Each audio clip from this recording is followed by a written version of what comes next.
All right, Rabbi, say good morning, Freilich and Chanukah, and let us begin. Begin by thanking all of our sponsors. To thank our Talmud Torah sponsors for the month of Kislev. To thank Josh and Becca Friedman for dedicating all the shiurim this month. Le'ilui Nishmas, Josh's father, Yisrael Yehuda, Ben Rav Chaim Rafael Zichron Lebracha. And to thank Sammy and Malka Esterson for dedicating all the shiurim and drashos this month in memory of their parents, Yitzchak Leib Ben Aaron HaKohen, Sarah Rachel Bas Baruch Avram, and Hinda Bas Henech Ephraim, and the schus of the continued Gesundheit and Hatzlacha, Mr. Morton Esterson, Admei Be'esim Sharim Tovos.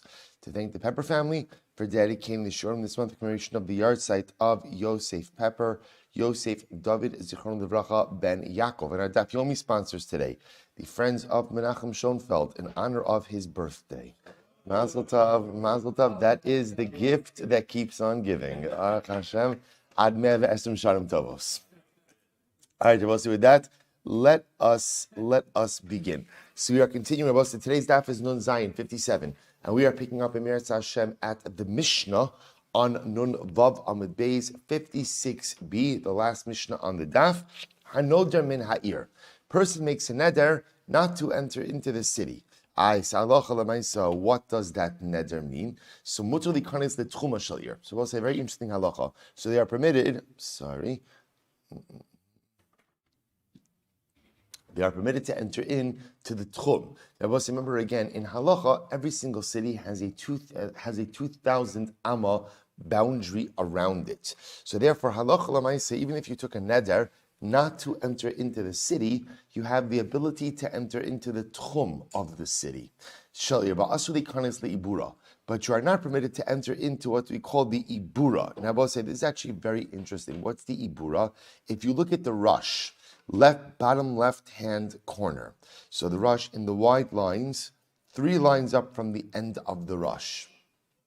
You'll see the rush there says, V'asr likanis le'ibura, shivim ama v'shiraim, shenosnim osa ibor le'ir. So I'll say, this is actually interesting. So ibura shel ir is a 70 2/3 amma extension to the boundary of the city. If you remember again, we actually learned this in our Erevin days, right? That essentially the municipal borders of a city is automatically extended by 70 2/3 amma. That's called the Ibura Shal Ir, because the Rosh says, just like he says, Umehem Bahala Modedin Tchum Shabbos. So it's called Ibura because just as the stomach of a pregnant woman extends, so too again, this Ibura Shalir extends the city. So just to understand what this does in halacha. What this does in halacha is, it says that the actual edge of the city is 70 2/3 amma from where the official city ends. So when we measure Tchum Shabbos 2,000 amos from the end of the city, in fact Tchum Shabbos is really 2,070 2/3 amos out, right? Because you measure the tchum not from the actual edge of the city, but 70 2/3 amma out. So therefore, again, halacha l'maaseh, what the Mishnah is saying is like this: if I make an neder not to enter into the city, I'm allowed to enter into the tchum, but I'm not allowed to enter into the ibor. Here's the difference: the ibor is considered to be an extension of the city itself, versus the tchum, which is the tchum. So therefore, again, I can enter into the tchum, I can't enter into the ibor. Aval, hanodra min abayis, but if you make a neder not to go into a house, asr min ha'agov v'lifnim. You are not permitted to enter in from the doorway inside. What I'm about to say, if you take a look, if you take a look at the rush again, same place in the rush, min ha'bayit, min ha'agov v'lifnim, mimakom hagafas hadelas. So the agaf we're translating as the door frame, that's the area where the door closes, right? So when the door closes, that area that the door occupies is called the door frame. So pretty much what that means is, if you make a neder not to go into a home, you can't enter. When the door is closed, you can stand outside that door, but once that door is open, you cannot go in. Now, the chap over here is, even if you're standing under what? The thickness of the door frame itself, you still can't enter into that home. From the we'll call it the width of the door frame in is considered to be inside the house. Beautiful. Says the Mishnah, Minavan di ibura de masa kimasa, How do we know that the Ibor, the 70 and 2/3 Amma extension of a city, is considered to be like the city itself? Rabbi Yochanan the Amar Kra, Vayibios Yoshua b'Yericho. So this is actually incredible. So the pasuk says, this is in the beginning of Sefer Yoshua, when they're planning the conquering of Yericho. So the pasuk says Yoshua was in Yericho. Yoshua was in Yericho. So the Gemara says, might be Yericho. What does it mean Yoshua was in Yericho? Ilema b'Yericho mamish. If you think it actually means that Yoshua was actually in Yericho. Also remember again, this is before the walls came down, right? So before the city was breached. So if you think it actually means that Yoshua was actually in Yericho, V'aksiv, Yericho sogeres u'misugeres. The pasuk says explicitly that Yericho was a walled city, very high walls, an impenetrable city. Ella, so how could it be that Yoshua is in Yericho? Ella, shmamina bi'ibura. Rather, we'll say, what must it be? He was in the Ibor. He was in the 70 and 2/3 extension of the city. The Gemara says, Ema. So we'll say, what do you see from here? You see from here that when you're in the Ibor of the city, you're in the city itself. And therefore, again, for Nedarim purposes, if you made a Nedar not to enter into the city, halacha l'maisa, you can't enter into the Ibura Shalir as well. Incredible. Says the Gemara, Ema afilu b'tchuma. Well, if you're saying that maybe the Tchum is like the city itself as well, which I will say, by the way, is often how we go ahead and we look at Tchum. Right? Tchum is often viewed as an extension of the city. So maybe Allah again, the Tchum should be like the city itself as well. And therefore, if you make a neder not to enter into the city, perhaps you shouldn't be able to enter into the Tchum, to which the Gemara says, Haksib b'tchuma u'madosem michutz la'ir.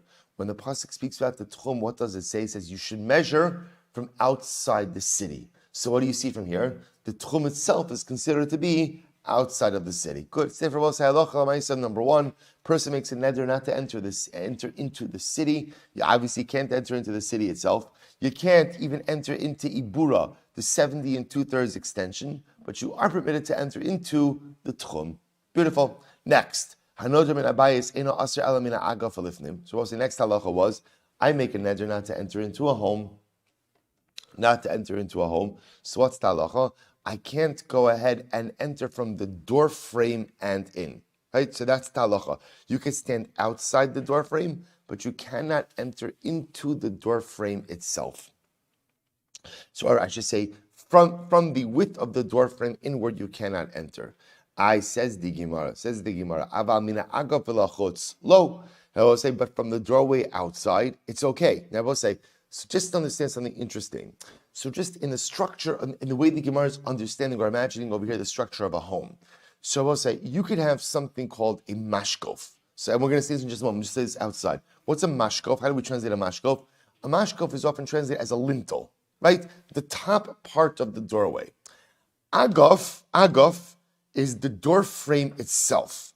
What's the definition of a door frame here? So I will say we often use these terms interchangeably, but you're going to see the Gemara is using them very distinctly. What's the door frame? What's the agaf? The agaf is the thickness of the area that the door occupies when it's closed. That's called the door frame, right? So for example, the door could be closed, right? That's the door frame. But the lintel, you could still be standing underneath the lintel, right? You could have an extended lintel, and the door frame, let's say, is even in the interior of the lintel, right? So I'm standing under the lintel, but I'm outside of the agaf. So what we just said in the Mishnah is if I make a neder not to enter into a home, where am I not allowed, right? What am I not allowed to enter into? What can't I enter into? The agaf, the door frame. So I could be, so according to the Mishnah, I could still be in compliance with the neder and standing under the lintel, but outside of the door frame. Okay, so that's the Mishnah means. The Mishnah says, Aval mina agaf v'lachutz lo. In other words, from the agaf, from the door frame outside low, it would not be prohibited. It's permitted to stand there. So is that true? Listen to this, I will say. So what that is telling me is that from outside of the door frame, even under the lintel, is still considered to be chutz labayis, outside of the home. But is that really true? Says the Gemara. Massive. So massive, Rav Mari, v'yotzak min abayis. Well, listen to this. By tzaras habatim. So the Torah says, when a Kohen declares a home afflicted with saras, he has to make the declaration outside of the home. He doesn't declare saras. In other words, he doesn't declare saras habayis inside of the home, but rather he has to be standing outside of the home. Yotza min habayis. Yotza hakohen min habayis. Yochol yilech lebeis v'yaskir. You might have thought that the Kohen Gadol goes, the Kohen goes home, to his own home, and then he declares tzara'as on the home. Talmud Lomar, al Pesach habayis. Torah says, no, he's supposed to go to the entranceway of the house. Il Pesach habayis yochol yamotach ala mashkov. The yaskir. So you might have thought when it says that he has to leave the home or go to the entrance of the home, that he could stand at the entranceway, at the Pesach habayis, even underneath the mashkov. So we'll say, I might have thought that the Kohen is allowed to stand under the lintel. Talmud Lomar, min habayis, ad sheyetzi min habayis kulo. Therefore the Torah says, no. Before making the declaration, the Kohen has to leave the home, min habayis, until he leaves the home in its entirety. So I will say, so what does this mean? So or how does this materialize? Omed b'sara mashkov v'yaskir. I will say when the Kohen wants to declare tzaras habayis, the Torah tells us he has to leave the home, but he has to be in proximity to the home. How do you leave the afflicted home but still be in proximity? You have to essentially be standing outside of the lintel. Outside of the lintel. What do you see from this Gemara? What do you see from this Gemara? That the definition of outside the home is outside of the lintel. Well, this contradicts our Mishnah. Because according to our Mishnah said, what's the definition of outside the home? Right? Outside the what? Outside the agaf, the door frame. But remember, you could be standing outside the door frame, but yet still under the lintel. So we'll say, so which one is it? Which one is it?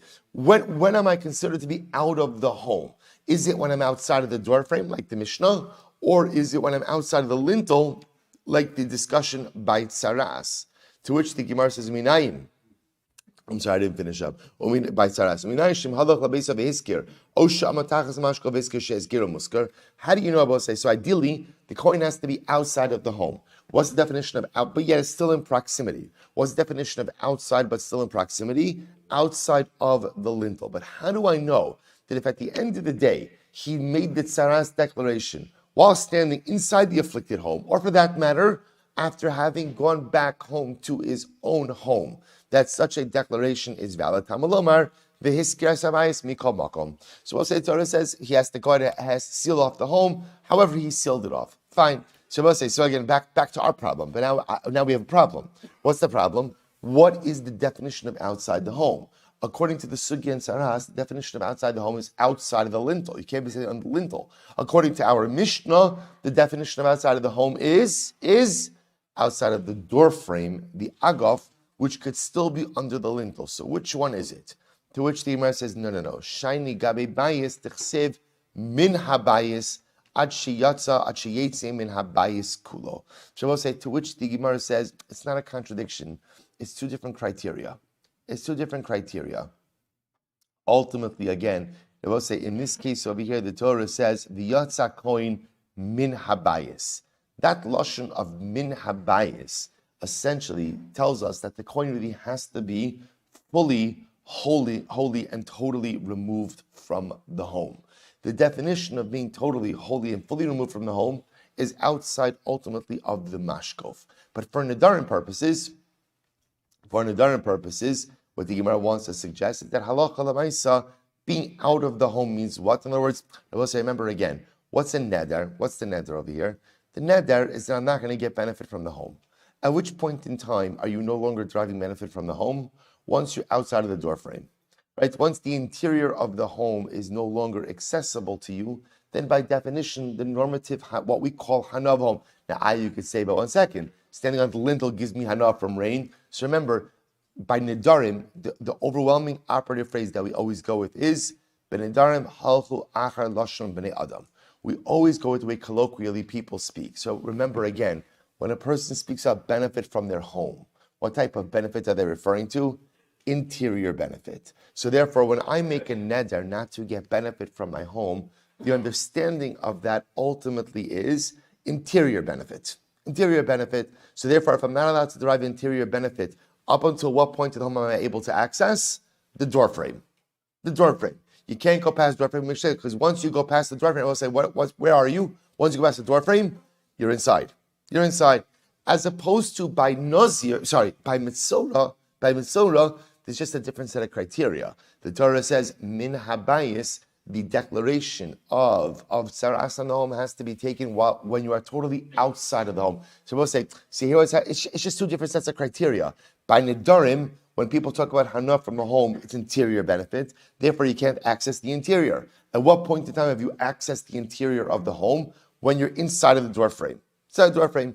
By Mitzorah, the Torah says, where does the declaration have to be made? V'yatsa koin min habayis. He has to leave the house in totality. At which point in time have you totally left the house? Once you exit the lintel. So therefore, it's not a contradiction, just simply two different sets of criteria. Incredible. Both say top of Nun Zayin, 57a. Konam peros ha'elu alai. We'll say a person makes a neder. Ultimately, again, these fruit should be konam to me. Now remember again, konam is a kinui, right? Is a similar equivalent term to karban, right? So a person essentially saying is these fruits should be like a karban to me, or konam peros ha'elu alai, konam heim alpi, they should be konam to my mouth. Konam heim lifi, they are konam to my mouth. What's the halacha? Asher b'chilufehen. Now we've actually seen this already quoted. Right? The halacha is not only are you not permitted to partake of those fruit themselves, but even if the fruit are exchanged for something else, or even if the fruit are replanted and now something new grows from it, you're still not permitted to benefit from the exchange or from the growth. So now we'll say, what's the logic? We've seen this already before, but let's take a look. Look at the top ran. Left-hand side of the page. So the Ran says very simply, Divrei Maschil, Korna Peros Elu Alai, Konim Lifi, Konim Heim Lifi, Asur B'chilufim Gilulein. The Ran says, Mishum, Techevan Sheparat Hadvarim, Hane'asarim Alav, Shavinu Ala Aleike Hekdish, Umishum Hachi, Missar B'chilufim Gilulein, Kihechi Dechilufe Hekdish V'gidula Vasiri. Rabbi say, in this case over here, remember, you are being item specific. Right? So a person is saying, Konam peros ha'elu. These fruit should be konam to me. So what are you effectively doing? You're making the fruit hekdish. Now by making the fruit hekdish, they take on the status of hekdish. We'll say, what happens with hekdish? If you exchange hekdish for something, ultimately again, even the exchanged item retains sanctity. If you go ahead and replant hekdish, that which grows retains sanctity. So therefore again, by making these peros like hekdish, you've endowed them with similar status. Good. However, sha'ani ochel v'sha'ani toim. But if a person says, right, taking a neder, I will not eat, I will not taste, mutar b'chilufein u'b'gidulein. Ultimately, again, in that case, he is permitted to get benefits from any item that the prohibited item is exchanged for, or even if it's replanted. Once again, take a quick look at the Ran. So we're skipping a little bit on the Ran. Look in the wide lines now. 2, 4, 6, 8, 9 lines into the wide lines. Shani ochal v'shani toim mutar b'chilufim gidulein. Dinihi deshani ochal shani toim mafish isura afilu haki lo misar b'chilufim gidulein. Dahaki achal chalipin v'gidulin lo toim hano peros. So we'll say, here's the difference. The difference is in the second case over here. I'm saying I won't eat these fruits, right? I won't eat this item. So therefore, because the nature of my neder, A, is not hagdish, and B, is only devolving upon the fruit or the item itself, anything that the fruit is exchanged for is going to be mutter, right? Or for that matter again, even if the fruit is replanted and something new grows, the new item is not considered to be the original item, and therefore it's mutter. So I will say, but the Mishnah qualifies this. When is this true? B'davar shezaro kala. I will say, now let's just understand what's happening over here. When we say, if I say sha'ani toeh, right? I take a neder, I'm not going to taste this fruit. I'm not going to taste fruit, right? So we'll say, so again, the halacha is, the neder devolves upon the particular fruit. What did the Mishnah say? If I take that fruit and I exchange it for something else, what's the status of the exchanged item? What's that exchanged item? Mutter, right? Because the neder itself only devolved upon the fruit. Similarly, if I take the apple that I made the neder on, and I replant it, and now a new tree grows, new apples grow, right? What's the halacha? Mutter. The Mishnah says, by the way, in that case of gidulehen, of replanting an item and then benefiting from the new growth, when is it mutter? B'davar shezaro kala. That's only in a situation where when you're planting an item, the original item that you planted ultimately decomposes, and there's totally new growth from the decomposed item, i.e., there's no remnant of the former item left. Ava b'davar shein zaro kala. But I will say, if you have something where when the new item grows, ultimately, again, the original item does not decompose, meaning that there's a remnant of the original item always in the new growth. Afilu gidulin aser. Even the growths of the growths will be aser. Now, say the truth is, it's a very intuitive statement. Why? Because Lamaisa say, by the way, it's interesting. The Rush brings this out also. The paradigmatic example of this apparently are onions. Right? So apparently the way it works with onions is you have a bulb, and more onions or more onion grows from that bulb, but the original bulb remains. So that's an example of davar she'ein zara kala, something where the original item planted does not decompose. So we'll say it's actually very intuitive. What the Mishnah is saying is like this. When we talk about cases where if you take the original item that's usher and you replant it, and you plant it, and now anything that grows from that is mutter, that's presupposing that the original item that was usher that now you're replanting decomposes. So the original item is no longer there. The new growths are going to be permitted. But if halacha l'maisa, the original item remains, then anything that comes from that original item, as long as that original item is in existence, is going to be asr. So even gidulin, the growths of the growths are going to be asr if the original item remains intact. Incredible. So the Gemara goes right. Man says to his wife, Konam maseyadech alai. Right, not a good idea, right? You're right. You're literally, again, konam, your maasiyadech, which means your earnings. Now, it can mean your earnings. It also can mean anything you produce, right? Konam maasiyadech alai, your earnings are konam to me. Or konam ham lefi, or they're konam to my mouth, right? Konam haim alpi, they are asr unto my mouth. Konam haim lifi, to my mouth. Asr b'chilufein u'b'gidulein. Ultimately, we'll say, so again, this is a hektish case. Anytime you make a hektish case, the item becomes essentially a chefza di isura, and because of that, any exchanges or any future growths that come from it are going to be asr. Same as the previous case. Shani ochel, shani toim. Let's say he makes a neder again, I'm not going to eat of your maaseh adayim, or the taste of your maaseh adayim. So we'll say, in that case, because he has not created a hektish scenario, the Isra itself is limited to the actual maaseh adayim themselves. Therefore, mutar b'chilufein u'b'gidulein. He's permitted ultimately to partake of any item that is exchanged for, or if it's quote unquote replanted, he could benefit from the growths. So I will say once again, when is this true? B'davar shazara kala. This is only assuming that Allah l'maaseh you're replanting something where the original growth decomposes. Aval davar she'ein zara kala. But we'll say if you're replanting something where the original growth does not decompose, in other words, therefore, what's the halacha? So afilu gidulin aser. In that case, again, even the growths of the growths are going to be aser. Good. We'll say last section of the Mishnah. Sha'at oseh any ochel ada pesach. So let's say as it makes a neder.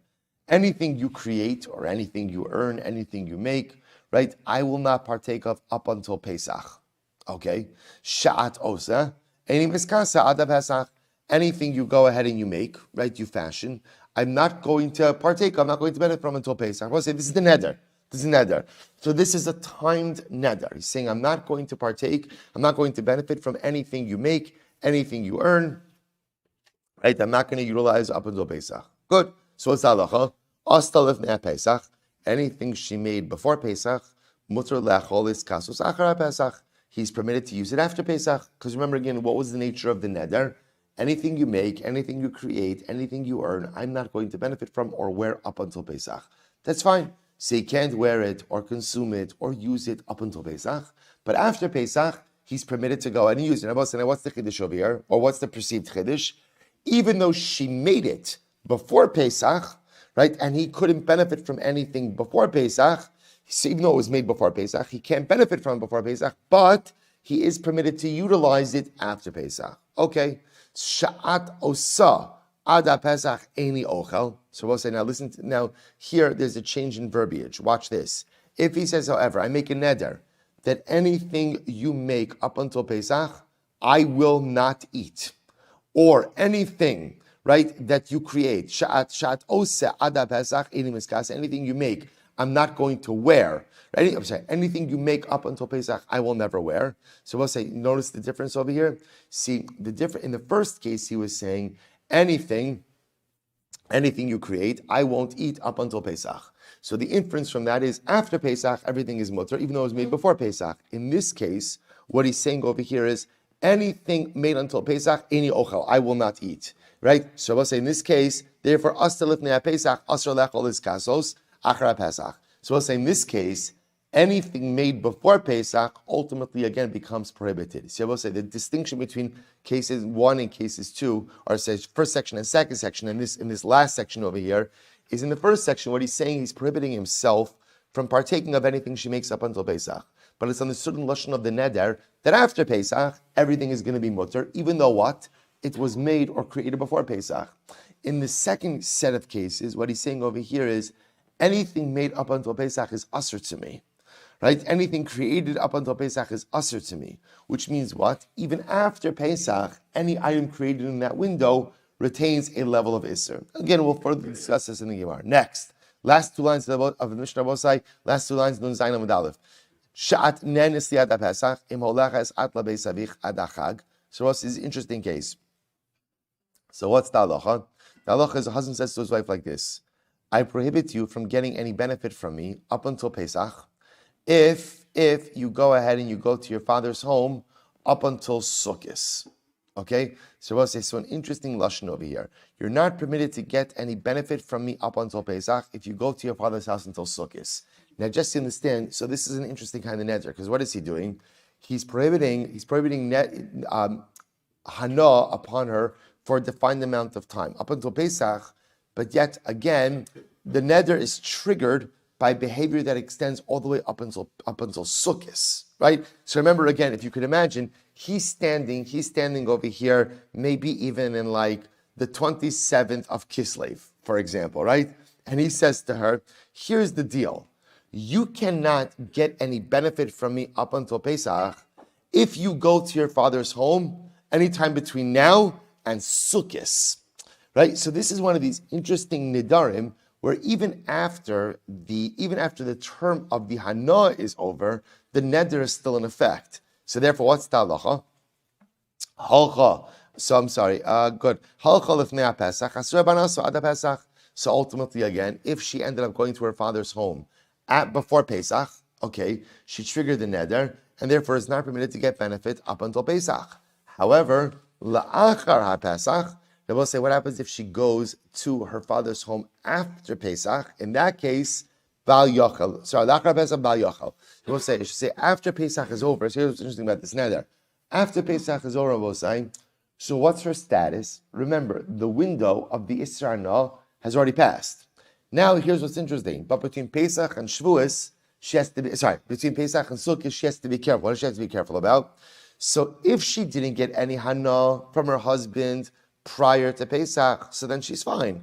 But if she did get hana from her husband prior to Pesach, she has to be very careful with not going to her father's home between Pesach and Sukkot. Why? Because if she does go to the home, what happens? She retroactively is in violation of the neder. Interesting case. Sha'at nenes li adachag. Shabbos says, now listen to this. Remember, same type of case.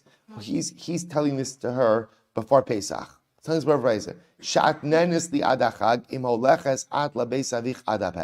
a reverse case. You cannot get any hana from me, right? You cannot get any hana from me until Sukkot if you go to your father's house anytime between now and Pesach. So once again, let's illustrate this a little bit differently. It's the 27th of Kislev. Husband says to his wife, if you go to your father's home anytime between now and Pesach, you can't get benefit from me up until Sukkot. Right? Up until Sukkot. Right? So right? So today, 27th of Kislev, I say to a man says to his wife, if you go to your father's home between now and Pesach, you can't get hana from me up until Sukkot. So what's the halacha? So if she goes to her father's home before Pesach, ultimately, again, that triggers the neder. She can't get hana from her husband up until Sukkot. Umuteres leilech achara Pesach. And we'll say in this case, once Pesach is over, remember again, the neder itself, or the prohibition to go to her father's home, was only put into effect up until Pesach. So as long as she makes it up until Pesach without going to her father's home, then what? After Pesach, halacha l'maisa, she's permitted to go out to her father's home. Good, beautiful. Let's go back there. Says the Gemara. Ha'omer le'ishto konam masya dech alai konim him lefi. So let's listen to this. Lefi. So Yishmael ish kfar yama v'amrile ish kfar dima hela biyad. Let's listen to this. So this individual, this guy, this man, Yishmael. So some called him the Yishmael ish kfar yama, the man from the village of Yama. Others say it was Yishmael ish kfar dima. Right, the name of the city, the name of his village wasn't Yama, but rather again it was Dima. Okay, either way. So I'll say, what happened? Listen to this case. Hela biyado basal shikara b'shvius. I will say this is such a great case, and actually very lamaisa. Listen to this. He took a shmita onion. And I will say, so remember again, what's halacha b'shmita? Halacha b'shmita is produce becomes hefker. So which means anyone can pick it. There's no problem. In other words, I can go into your field, pick. So this guy, Yishmael, had a shmita onion. Okay. Now we'll say, watch this. What did he do? V'nato b'shminis, he replanted the onion in the 8th year. Post-shmita year, this year, post-shmita year. See, he replanted the onion in year number 8. V'rabu gidulav al ikaro. And I will say, what happened? This is such an incredible case. The onion grew, right? So what happened? So the onion grew, and now the growth of the onion was greater than the original bulb. Right? Remember again, onions, like we said before, is one of those things where ein zara kala, the original bulb remains in existence. In this case over here, the growth far surpassed the original ikr, the original bulb. They will say now. So here's what's interesting about this. Fine, we'll get this in just a moment. They will say, by the way, isn't that lashon such a beautiful lashon of Rabu Gidulav al Ikaro? See, I will say, you know what that phrase is? See, that's the phrase ultimately of tshuva as well.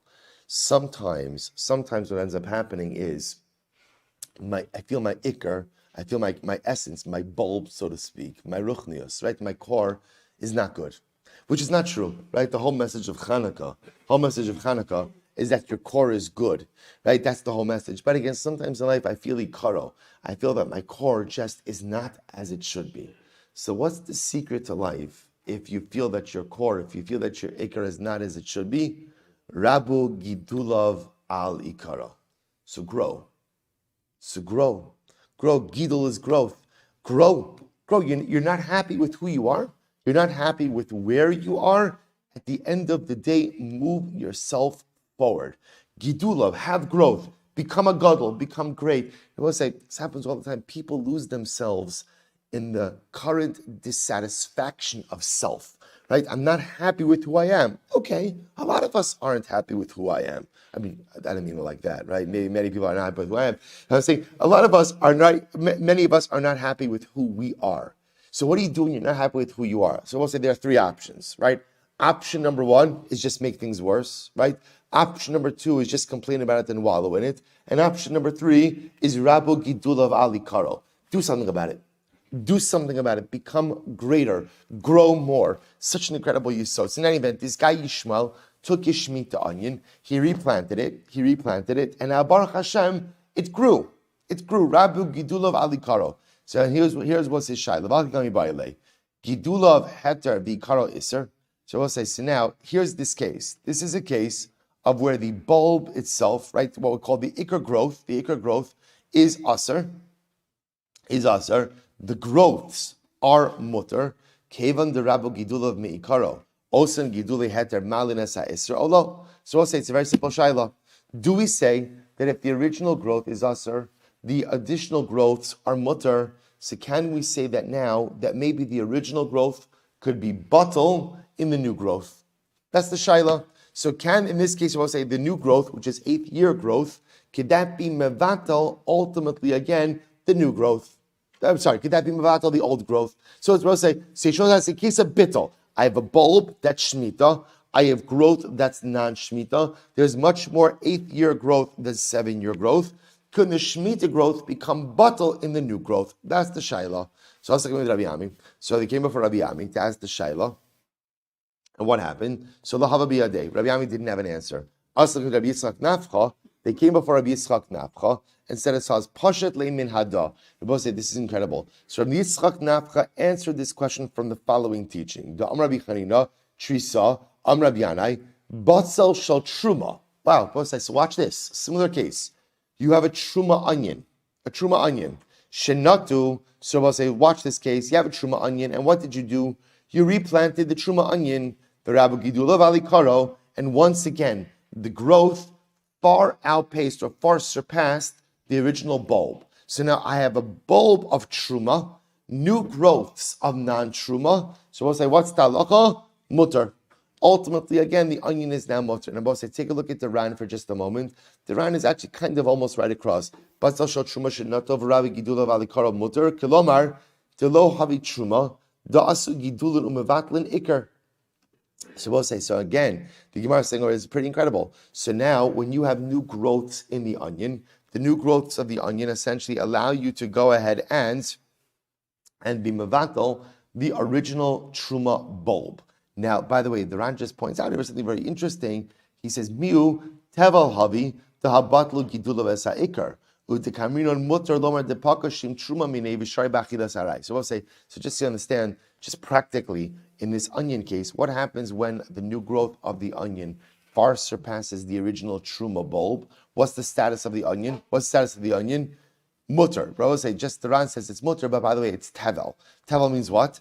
Untithed produce. So this is just important. That halacha l'maisa, again, it's untied, so therefore you have to tie that again. In any event, but what do we see from here? That when you take an original prohibited item and you replant it, and now again, there is a new level of growth on that item. The new level of growth has the ability to be mevatel the original isser. Incredible. Therefore, I will say, applying this back to the Shemitah case, what should be the halacha by Yishmael Shemitah onion? What should be the halacha? Mutter. Because again, the 8th year growth far surpassed the Shemitah growth, and therefore it should be mutter. Incredible. So the Gemara says, Shavik mar train va'avid kichad. So Rabbi Yirmiyah, or some say Rabbi Zrika, said back to him, how could you do this? You have set aside 2 opinions in the favor of one. So the Ran says over here, Shavik mar train, Rabbi Yochanan, Rabbi Yonasan, this relay, the lo asuki dulav umevatlin ikar. So we'll say very interesting. So halacha l'maisa, essentially what they're saying is like this. You took the opinion of Rabbi Yanai, and instead you set aside the opinions of Rabbi Yochanan and Rabbi Yonasan, who both disagree with this premise, as we're going to see in just a moment. They both disagree with this concept that new growth has the ability to be mevatel old growth. So watch this. Gemara says, Maninu Trey. Who are these 2 opinions who disagree? Here we go. Tam Rabbi Avam, Rabbi Yochanan. Yolda shesivka bizkena uba peros. Suppose this is an interesting case. If you have, by the way, I just want to point out once again, to me, it's just so striking. So I'll say, what's the machlokes over here? What's the machlokes? Can new growth be mevatel old growth? We'll see here how profound that is. At the end of the day, we'll say, by the way, just understand, like just let's take a moment just to just appreciate what's happening over here. Can new growth go ahead and change old growth? Can be mevatel old growth. So we'll say it's a fundamental machlokes in change, right? It's fundamental. We'll say, just to be clear, is there any opinion on the face of the earth who holds that change is not possible? Is there any opinion like this? Yes. They're just not Jewish, right? In other words, there are plenty of opinions like that. There are plenty of people who say change is impossible. Plenty of people who hold that it's all nature over nurture, and that's it. You are who you are, and that's what it is. A tweak here, a tweak there, but that is not our hashkafa. Shabbos says, so what is the hashkafic debate between over here? Do we say kidulav mevatlin ikaro? Do we say new growth can be mevatel old growth? I suppose it's very exciting. Listen to the raging hashkafic debate that's happening over here.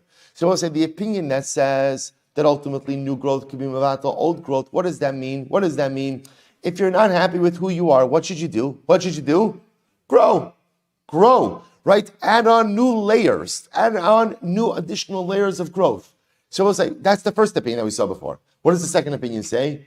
Ein gidulav mevatel ikaro. New growth cannot be mevatel old growth. We'll say, what does that mean? What does it mean hashkafically if we say new growth can't be mevatel old growth? So we'll say, just growing does not affect change. How do you affect change, Rabbi say? How do you affect change? You have to go back to the original growth and be mataking that. See, Rabbi say there are two different models of change. Sometimes people look at change as adding on new layers, adding on new things, doing things differently going forward, and that's beautiful. But not necessarily addressing the original bulb, the original growth. And I will say there is a model of change like that.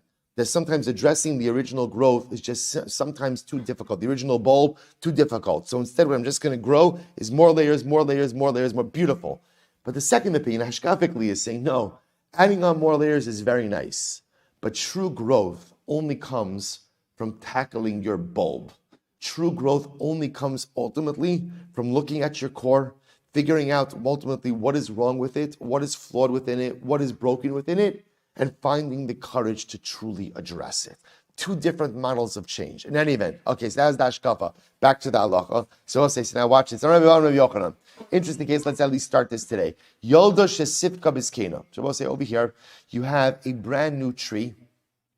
Now Yolda means a tree that's still in its early years. Remember again, there's halacha of arla. Arla means for the first 3 years of the tree's existence, you cannot go ahead and partake of its fruit. So let's imagine the following scenario. You have now an arla tree, and you're grafting it with an older tree. Now, the older tree has already left its arla state. Okay, so now watch this. So Yalda shesifka biskena, you've grafted a younger tree with an older tree. Uba peros. Now, the Yalda, the younger tree, in its first 3 years, already has fruit. So you're adding now, if you could imagine, the older tree to the older tree and with younger fruit. What's the halacha? Afapi shosifa masayim. Even though now the new combined growth is more than 200 times the growth of the yalda, nevertheless, aser. Ultimately, again, it's aser. Now we'll say, what does that show you? Why is it aser?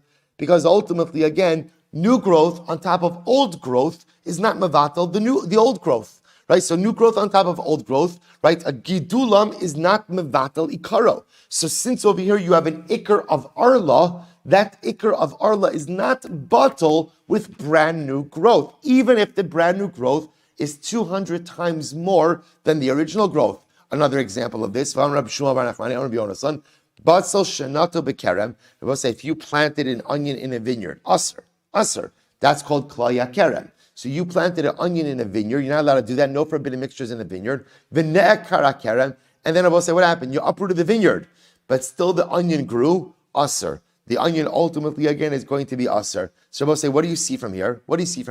According to these opinions holds that new growth is not mevatel old growth. So I will say, what we are left is just to understand what's happening over here. So remember again, how did this whole thing start? Who started this whole mess? Yishmael. Right? Yishmael from Kfar Dima started this whole mess. Right? How did he start the whole mess? He took a Shemitah onion, replanted it, much new growth, and came to us with a Shaila. What's the Shaila? Is the new growth Mavatal, the old growth. The new 8th year growth Mavatal, the 7th year growth. And both say, it turns out that what's the answer to that? It's a machlokes. Fundamentally, you saw this machlokes as to whether or not we hold that new growth could be mavat old growth. So we'll stop over here for today. Ultimately, we're leaving off in this machlokes, resolution of the machlokes, halacha l'maaseh Yishmael's case, and Mirat Hashem tomorrow. Shkaya Chevra. All right, Chevra on Zoom. Great to see everyone. Have a good day. Freilich and Chanukah.